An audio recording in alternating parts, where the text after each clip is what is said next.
Hey everybody, it's Steve Van Tassel coming back at you for Dynasty Owner. And today we're going to talk about something that we started talking about last week, which is stacking, stacking a quarterback with a receiver. Last week we talked about stacking with a tight end, and this week we're going to talk about stacking with a traditional stack with a wide receiver. So we're going to talk about the top quarterback wide receiver stacks in general, and mainly in Dynasty Owner.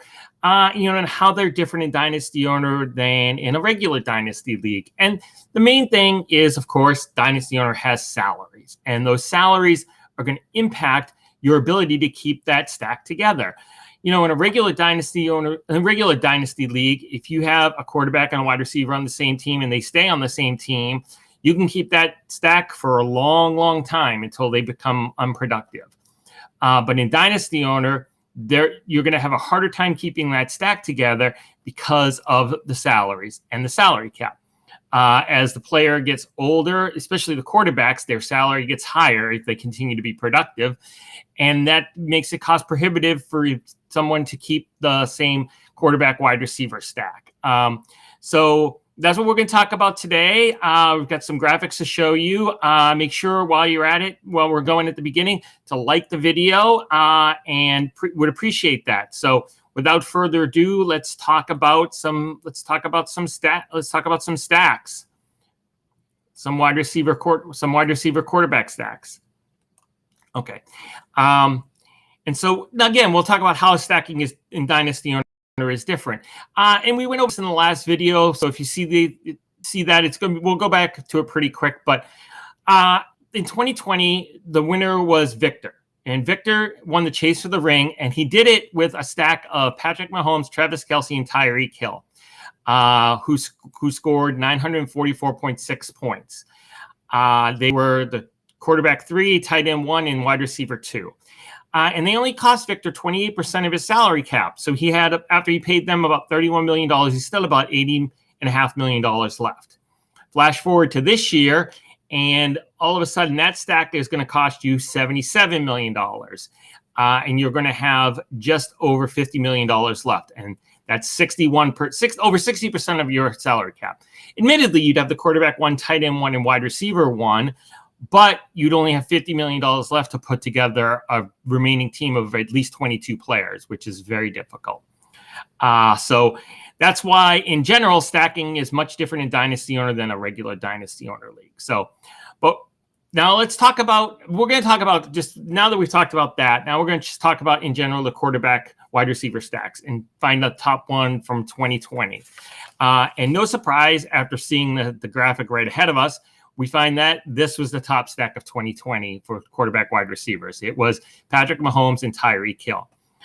They scored the most points, 703 combined in the 13-game Dynasty Owner regular season. And they did all that for a cost of just over $22.1 million. As you can see there, the DD/PT, which is Dynasty dollars per point, was a little over $31,000. So that was the top scoring stack of 2020.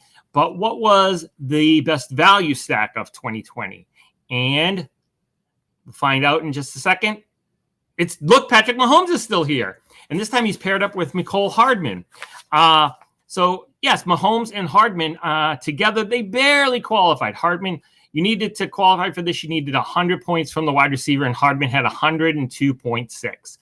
But him plus Mahomes for a little over $5.35 million produced a Dynasty dollar per point value of just a little bit over $10,000, which is pretty incredible.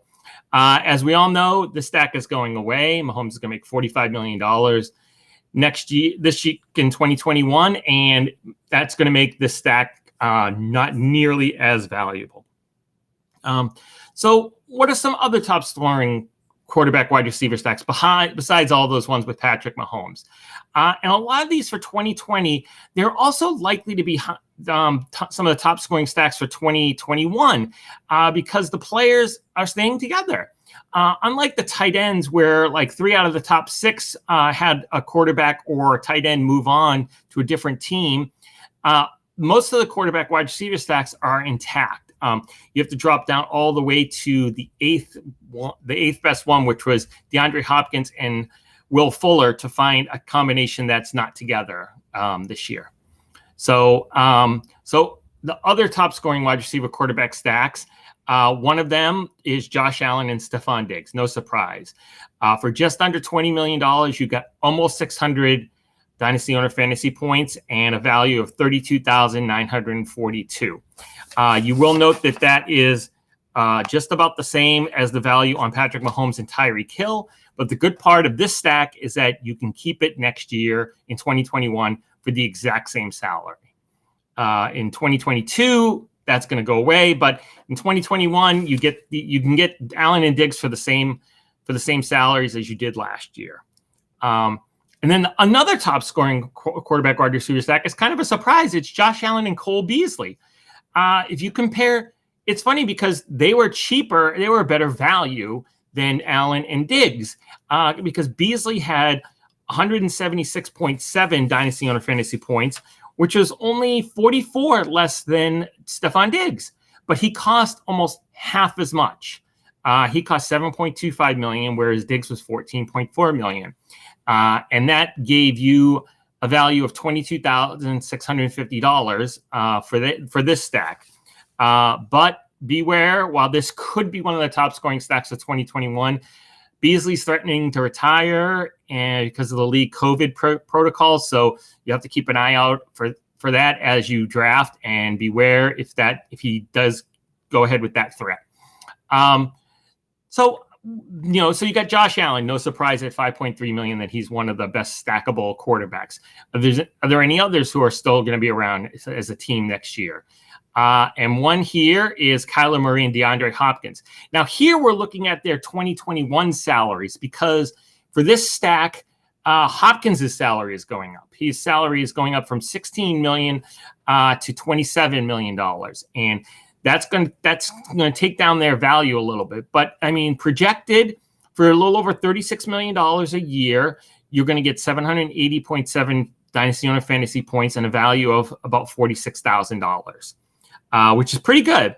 It's all because of Hopkins' salary. But, that's pretty good. And the second stack is another one that is about the same. It's pretty much going to cost you about the same amount in salary and get the same amount of points and have about the same Dynasty dollars per point. And that is Russell Wilson and DK Metcalf.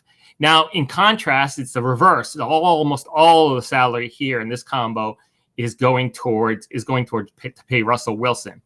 But you get 36 for just over $36 million. You get 765.9 projected points and a value of $47,195. Just a little bit, just about $1,000 more per point than Kyler Murray and DeAndre Hopkins. And the other, you might ask, who are the other top scoring stacks? Not surprisingly, it was Aaron Rodgers and Devontae Adams. They scored 648.3 Dynasty Owner fantasy points, but they did cost $48 million in salary. So they're going to be the same amount next year, provided Rodgers plays. So that stack should be intact. And then the other one pairs Russell Wilson here with Tyler Lockett. They're a lot more expensive because Lockett's salary is over $10 million. So the number goes up, so the value goes down on that one. And that value is going to go down even more next year in 2022 because Lockett's salary is going to increase from $10 million, a little over $10 million to a little over $17 million. So what's a Dynasty owner to do if you want to try to find a low salary quarterback and a low salary wide receivers? Are there any good value stacks for 2021 and beyond? And the answer to that is yes. However, the answer to that is also it's going to be very difficult to figure out which one it is. If you read the article that's associated with this video, you'll see that I have several listed. Every team that's got a young quarterback has one or more wide receivers who could, in theory, provide the value into a value stack. And so it's going to be hard. There's not a guarantee that you're going to find the next Joe Montana and Jerry Rice out there. You might find the next Joe Montana and John Taylor, which isn't bad, but it's not the same thing as finding Jerry Rice.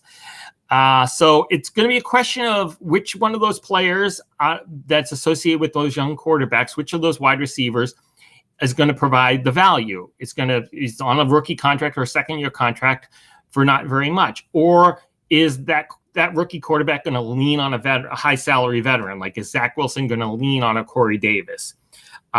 Justin Fields is probably going to lean on Allen Robinson, and he makes $17.88 million a year.